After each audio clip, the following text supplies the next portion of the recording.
Yo, what up? Welcome to another episode of Respect the Detailer. Today I got a special episode for y'all. What am I doing today? A disaster detail. If y'all want to see how I transform this car from this to this, tap in.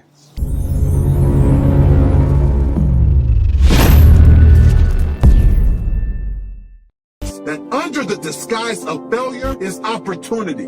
Under all that pain, under all those tears, under all that judgment, under all the shame, under all the I told you so's is your opportunity to change your life. I hope you fail. What's up, y'all? What's going on? So today we are going to be discussing successes and failures. As you can see here on this car, I classified it a disaster detail. Why? Because it's in bad shape. But oftentimes when we see things in bad shape, we look at it from the perspective of it's ugly, it's disgusting, or it's not worth your while. And once that thing is cleaned up, treated, touched up, all of a sudden it's now desirable. Take, for instance, a diamond. I know this is a cliche take, but it's the most obvious. If I was to present you guys with a diamond in its rawest form, almost 95 to 97% of you would not know what it is, one. Two, would probably look at it and say, no way do I want to have anything to do with this stone. And that's fair, because a diamond in its rawest form looks ugly, it's not desirable. But after being put through the grinder, pressure tested, and all the above, it is now one of the most valuable pieces of stone out there. Now, that's neither to say that it wasn't a diamond to begin with, but it just needed some touching up, it just needed some TLC, and it just needed somebody with the skills to make it become what it was supposed to be, you know. So therefore, when we look at things in a negative light, or we look at it in its rawest form, we oftentimes tend to neglect the fact that this thing can be, It all depends if you want a card or something? Yeah. And so, and don't think that I'm just telling you this and I'm just a fearless person. As of right now, to be honest with you, I have a new venture that I am embarking on. I am afraid as hell at what can happen. I am afraid as hell at failure. You know, although I don't think I will ever fail at anything, that's just my mindset. But it's always in the back of my mind, what if it fails? Because a lot of risks, especially when we get older, risk taking is a different beast. When I was 18, 19, 20, I was fearless because I didn't have anything to really care about besides, you know, my mom, my sister, my brother. But other than that, I didn't really care. So any opportunity, any risk, I would take it in a heartbeat. But now I have a family, I have a home. There's certain things that I don't do no more, and there's certain things that I am afraid of, not more so because of me, but because if I fail, it's going to affect a lot of people around me. So in that instance, if I were to open up a new business when I was 20, if you give me $50,000, in a heartbeat, I throw the whole 50 grand into that business without any care in the world.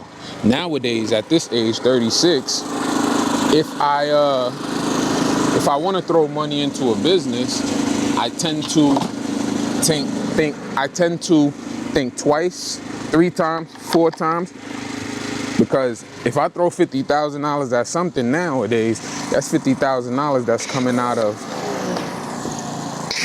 my household. That's $50,000 that could have went to feeding my kids. That's $50,000 that could have went to a college tuition or something in the near future for my kids. So a risk like that has to be really calculated in my book nowadays because of the risk factors. So what I am about to do now, the next business or the next thing that I am embarking on, is going to be something that I'm very fearful of in the event of failure. But needless to say, that's not gonna stop me. But at the same time, I need to make sure I calculate everything to the T to make sure it makes sense. Now, here's going back to where the success lies. Now, if that investment or that new venture ends up taking off and ends up being what it's supposed to be, and I put in the work and dedication into that, guess what? I'm not even gonna think about the failure. I'm going to see the fruit of my labor, and I will absolutely be on the other end of what we're talking about right now.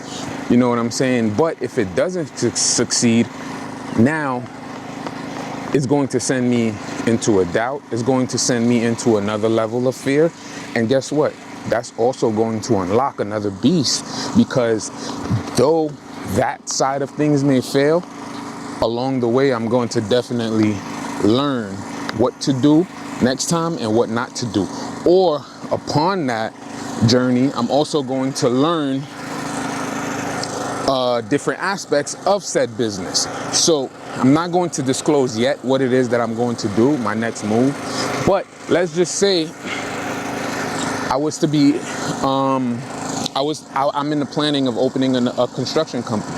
Guess what? I don't know anything about construction. But if I was to open that and I'm afraid of it and it failed, guess what? Along that route, I'm gonna meet other construction workers, other owners.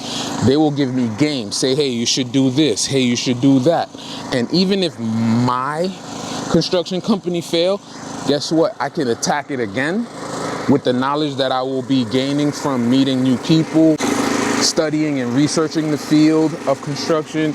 So with that being said, I will have another level of knowledge that I don't have right now, which will be unlocked because I am embarking on this journey. It's sort of like the red car effect. I don't know if you guys ever heard of the red car effect. If I mention to you red Kias, out of nowhere, for the next 2-3 days, maybe a week, you will start seeing red Kias. It's not that the Kias have not been there, it's just that you was not interested in it. It was not clicking in your brain to pay attention to red Kias.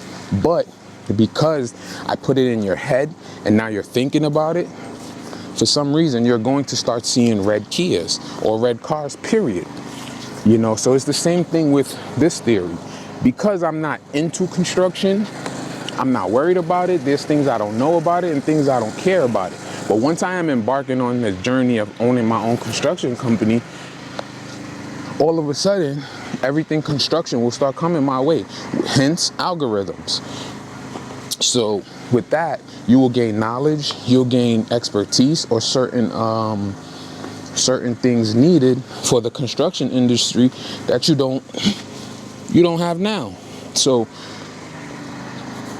anything that you're doing, yes, you could be fearful of it, and yes, it can fail, it could go left, but at the same time, you will gain knowledge, which is way more superior, to be honest with you, than something that hits and be successful. Kind of like the music industry now. These kids that's popping off now off of TikTok, off of whatever, they don't know what it takes to run a record label. They don't know what it takes to even be signed. That's why a lot of them are getting robbed. A lot of them are getting gypped simply because they don't have the knowledge. Why? They took off too fast. Once you take off too fast and the success hits, the last thing you're gonna do is try to, not even the last thing, but you're so successful off rip that 9 times out of 10, You're not thinking about the business aspect of things because you're moving. You're getting booked here and there. Your albums are selling. Everything is moving for you. You're viral. So the last thing you're going to think about is the business. Now take that same person and make them have to struggle or make them have to fail at music. And guess what? Through that failure, they're learning the ins and outs of the music industry. They're learning about points. They're learning about how their streams are being calculated to convert to dollars. Why? Because they have to. Let's take, for example, Jay-Z. Dame Dash Dame Dash and Jay-Z had a business relationship where they owned a record label. Why? Because Dame Dash was presented Jay-Z by, I forgot, was it Irv? I forgot who it was, but somebody presented Jay to Dame, and then they connected, they became friends, they became business partners, and then Jay was basically a rapper. He was in the streets, but he was the rapper. Dame was not. So what did Dame do? Dame went and shopped Jay to many record labels. They all turned Jay down. Why? They said he rapped too fast. They said they didn't understand what he was saying. There was a lot of back and forth into why they didn't want to sign Jay. So what did Dame do? Dame, Biggs, which is another founder of Rockefeller, if you're not familiar with the story, what did they do? They went out and said, yo, you know what? We're going to do this ourselves. We're going to do this ourselves. And because all three of them had the art of hustle in them, they put up their own capital and started their own thing, which became Rockefeller. And guess what? They learned the business. They learned how to leverage relationships. They learned how to put their own money up. They learned how to get, because nobody was giving them, they had to put the investment themselves. They had to lose themselves. You know what I mean? Because when you put your money up, when things go wrong and there's a loss, record label don't lose, you lose. You are the label. So they took losses together, and those losses taught them what to do and what not to do, and ended up making Rockefeller become a successful record label, successful clothing label, which became Rockaware, which led to other things and gave you the Jay-Z that we have today. But if Jay-Z would have got signed off rip, gave him $5 million back in the 90s, you know what I'm saying? He would not have to do all the grunt work and understand the ins and outs and everything that he had to do to understand said business, because why? It was given to him. Now later on, of course, being the business savvy person he was, even from the streets, he would have definitely developed that skill, because Hov looked like the type of person that's gonna want to know what the hell's going on in his business. But I say that to say this: if he didn't have to go through those strifes and people turning him down, and you know, many avenues in hip hop failing him, and also meeting Dame Dash, which is gonna go into my next topic, which is relationships, he would have never gotten to the level that he is now. Probably, maybe. I'm not even gonna say he would have, but there's a high percentage chance that he wouldn't have gotten that far. He gotten that far because he understands the music business, he understands the record label business, because he was a record label himself. So, same thing with what I was saying. If I was to be opening up a construction company, if everything goes well, first shot, I get the money, I start it up, I start getting clients, I'm booking appointments, I'm building houses, or doing whatever construction entails, guess what's gonna happen? When a hiccup happens 3-4 years down the line, I won't know how to attack it. I won't know how to deal with it. You wanna know, you know what I'm saying? So sometimes failing or having hiccups, they tend to help you become stronger. Sort of like kids. Kids don't learn to walk from just getting up and walking on first go. If that happens, the kid won't understand what it means to fall. But they learn from multiple falling, multiple failures that tell them, hey, let's balance here. Hey, let's, you know, and the more they do it, it's strengthening up their tibia, strengthening up their calves, strengthening up other parts of their legs that causes them to be successful at walking. So I believe that a lot of failures are lessons, even though that's another cliche thing, but it's true. Like my business, there's many times I've labeled the business a failure, you know, but I'm always constantly learning. Like because of this business, I learned how to market. Because of this business, I understood SEO. Because of this business, I understood Google search consoles, how to know where I'm ranking, how to see what my competitors are doing because of this business. So even if I were to let this business go, the knowledge that I have obtained in on-demand auto detail is going to follow me for life in anything that I do, because I hear music execs talk about SEO, they talk about website optimization, they talk about ad dollars. So these marketing things that they're mentioning in the music industry, I now know them and apply them to everything in my life. And I will always use this knowledge, even if it doesn't have to do with detailing, in any other thing that I do in life. So these are lifelong skills that I've obtained. And let's go back to some time of a failure may cause you to pivot, like the Jay-Z situation. In my case, it was I had a shop.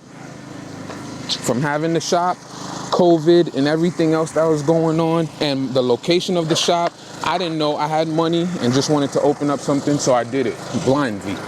So location, I learned in that, location plays a big part in where you open up your business. I opened up, I don't know if I told you, but in one of my videos previously, I told you guys that I opened up my first shop. It was in a remote area on the side of a train track, and that's where I had my first shop. That's not ideal for an auto detail business, and guess what? It did not do well. You know what I'm saying? But what I learned from that was the art of the pivot. So now with COVID and everything, so from that failure, I said, you know what? I'm gonna build a mobile detail van.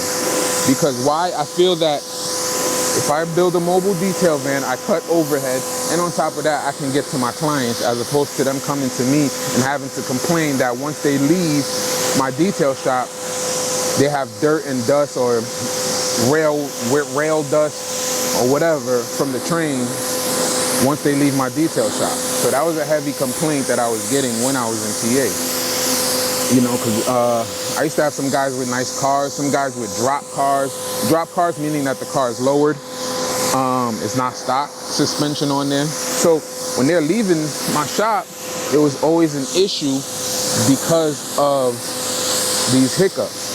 So that caused me to pivot. So now I said, let me build a mobile detail van where I can go to these people and they don't have to come to me.